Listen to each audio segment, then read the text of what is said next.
নমস্কাৰ বন্ধুসকল, মোৰ মিনি ব্লগলৈ আপোনালোকক সকলোকে স্বাগতম জনাইছোঁ। আজি মই গৈ আছোঁ গোগামুখলৈ। গোগামুখত কিছু কাম থকাৰ বাবে গোগামুখলৈ গৈ আছোঁ। লগতে এজন ভাইটিক উঠাই লৈছোঁ, যিহেতু ভাইটিজন জোনকাৰেং, কাৰণ মোৰ লগ নাই বুলি ভাইটিজনক লগত লৈছোঁ।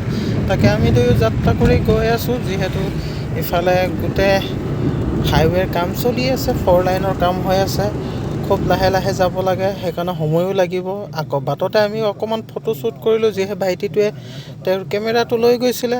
আকৌ আমি অকণমান কুঁহিয়াৰক খোৱাৰ চলতে গোগামুখতে সোমাই অলপ জিৰণিও ল'লোঁ আৰু খুব ভাল লগা কাৰণে তেখেতলোকৰ ভিডিঅ' কৰিলোঁ খুব সুন্দৰভাৱে। আৰু এই দাদাজনৰ লগত কথা পাতিও বহুত ভাল লাগিলে। তাকে আজিৰ দিনটো এনেকৈ পাৰ কৰিলোঁ। যিহেতু গোগামুখৰ পৰা ঘূৰি অহা পথতে কুঁহিয়াৰক খোৱাৰ সোৱাদটোৱেই বেলেগ, ভাল লাগিলে তাকে।